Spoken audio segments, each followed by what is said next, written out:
Hi, and welcome back to Sarah J Speaks on the Late Night Script, and I am glad you guys decided to join me. So, today's topic is going to be images versus reality. And I know this is going to be an awesome topic because we live in a generation where all we do is see images. Rarely do we get the opportunity to see the deep inside reality of a person. So, what I want to do is kind of define the two. And then, I'm going to have, a little example to get us through it. And then I want us to kind of work through that. So, images versus reality. By the way, these definitions are brought to you by Oxford. Good friend of mine. Just get along so well. Doesn't talk back. All right. So, images versus reality. So, an image is a representation of an object. It's statue. Reality is what is real, a state of being real. So, as you guys know, it's nothing. You can get on Facebook, you can get on Snapchat, you can get on Instagram, all these other sites and just see pure images. And, from there, we have no choice but to conclude what that person is going through during that time. And 9 times out of 10, if it's a lovely picture, which it typically is, we can see or we create what we believe about whoever the image is of.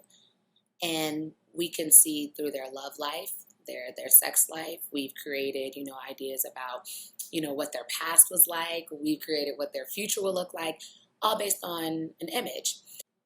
I just want to kind of probe and ask some questions on why we do it. We definitely do it. So it's worth being talked about. So why do we feel bound to images? When I say bound, I mean getting frustrated when you see the most popular one I've gotten. Can you believe so-and-so got married? Oh my God, if I see another freaking post on Facebook about so-and-so getting married, I'm going to delete my Facebook. I've gotten that one all the time. Like I get text messages about it. Like I get the picture of and it's like question mark. And I'm like, oh, I'm happy for them. Because even in that picture, they're beautiful, but we don't know exactly what that person or what these two people have gone through. So reasons why I believe we feel bound to images and why we only post perceived perfection as one, it's easier to deal with. Let's say it's easier to deal with. It's easy for us to pick an outfit, do a full face for men, pick an outfit, post a photo of, and caption it. And it's like feeling myself. And everyone's like, oh, snap, he on, she on, they're doing their thing. Like that's what's up. Just easier to do instead of taking this long dissertation about what happened on Monday and Tuesday and why you mad on Wednesday, you snapped on Thursday. I get it. So the other one is self-preservation. Sometimes we don't even do it for the gram. We do it for ourselves. Like, I'm going to post this picture. I don't care for the likes. Greatly appreciated. But for me, I feel good that I'm being perceived in a better light.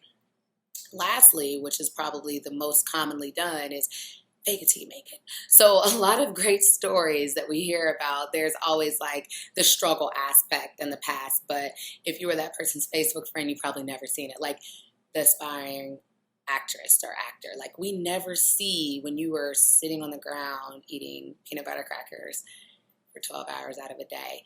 But when you get on and everything's good and it's like, well, I had this, I had that. Some people look at it in 2 different ways. I'm one of those people that look at it as, thank God I don't look like what I've been through, so of course you guys wouldn't see that.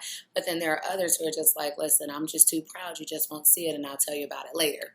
So those are like the top reasons why I feel like, we only post the perceived perfection and we're bound to the image, whereas not really tapping into the reality of things. To be all the way transparent, what kind of got me inspired to do this piece, and I'm only just scratching the surface of this, is I had linked up with a friend from college, and this girl's awesome. Like, she's phenomenal. So I linked up with her from college, and it took me, I'm not even gonna lie, several attempts to get in touch with her. I'd always say, oh, yo, let's get together, and you know how it is, let's do lunch, which means we're not doing lunch. So after getting the let's do lunch, I finally just said, I'm just going to pull up. So I pull up to her house in my vehicle, and she gets in, and we're talking, and she just goes straight out, says, I really can't keep hanging out with you. You're just doing too good, and you don't go through anything. And I'm like, what? Me? So the first thing I did was I thanked God that I don't look like what I've been through. The second thing I did is I got kind of slightly offended. I'm like, wow, so you don't want to be my friend because you don't think I've been through anything? Like I have to go through something, a test of times to be your friend? And then the third thing I did is immediately forgave her statements. And, I just told her, don't get caught up in the image of me, and just know me, And I let her know that I have been through more than enough. Like, as you guys can see, I'm currently moving. So that's a struggle within itself, But in life, in self, I just been through so much. So for people to say that they don't want to hang with me because they feel like I've just got so much glory days going on at this point, I feel like it'd be nice to see a glory day. Of course, during this time, I'm going to encourage you all to explore the reality of your followers on Facebook and Instagram and Snapchat. And don't be bound to a picture. If you like the picture, like the picture. If a person's skinnier than you, then that's what it is. You just never know what that person went through or what they had to do to get to that. And it's just an image. We can do so much with pictures and so much with technology. I mean, I could make this thing make me look like Angela Bassett or something. I don't know, something crazy. But don't get caught up in that, because so many times it's not about the image, it's the reality. And you want to know the person, then appreciate the image.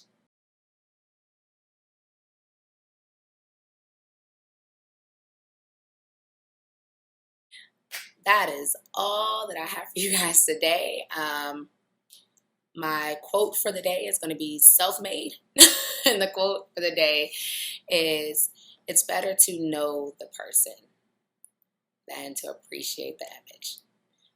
Just made that up, but I think it's flawless. You guys are more than welcome to hashtag that, use that, quote that, whatever, it's yours. Thank you guys for joining me, Sarah J Speaks, on the Late Night Script. Have a great night.